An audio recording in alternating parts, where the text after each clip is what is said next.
बिस्मिल्लाहिर्रहमानिर्रहीम। अस्सलाम वालेकुम माय यूट्यूब फैमिली। आज मैं आप सबके साथ गाजर की बहुत ही मज़ेदार और टेस्टी रेसिपी शेयर करने जा रही हूँ।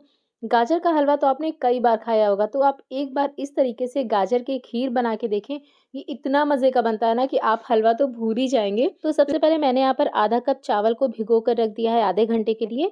और ये मैंने ना मोटे वाले चावल लिए हैं, इसके खीर वगैरह अच्छे बनते हैं। आप कोई सा भी चावल ले सकते हैं जो भी आपके पास घर में ईजिली अवेलेबल हो।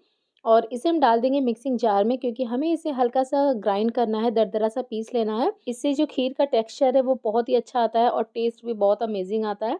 तो इसे हम हल्का सा ग्राइंड कर लेंगे, बिल्कुल पल्स मोड पे आप इसे 2-3 सेकंड के लिए चलाएंगे ना तो ये हो जाएगा। ये देखिए, बिल्कुल फाइन आपको नहीं पीसना है, हल्का सा मैंने इसे दरदरा ही रखा है।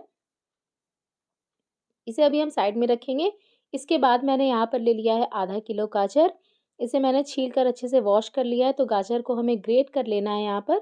तो हम इस तरह से एक मोटा वाला कद्दूकस लेंगे, मोटे छेद वाला, और इसे हमें कद्दूकस कर लेना है पूरे गाजर को।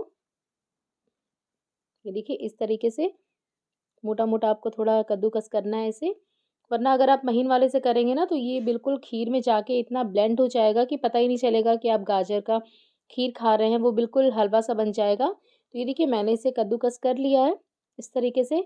अब हम एक कढ़ाई लेंगे, इसमें ऐड करेंगे हम देसी घी 1/4 कप जितना। इसके बाद हम इसमें गाजर ऐड कर देंगे जो हमने कद्दूकस किया है, हाफ केजी। और गाजर को हमें घी के साथ भूनना है कम से कम 10 मिनट के लिए, लो टू मीडियम फ्लेम पर आप इसे भूनें। इससे बहुत ही अच्छा फ्लेवर आता है देसी घी में। जब गाजर इस तरह से भून जाता है तो खीर में बहुत ही अमेजिंग फ्लेवर आता है। तो आप इसे इस तरह से भून के बनाएं। तो यहाँ पर मैंने इसे देखिए 10 मिनट के लिए भूना है। और आप देख सकते हैं कि इसका जो कलर है वो भी चेंज हो गया है पहले से। अब हमने जो चावल को ग्राइंड करके रखा है ना, वो भी यहाँ पर ऐड कर देंगे। और चावल को भी हम घी में 1 मिनट के लिए कुक कर लेंगे गाजर के साथ।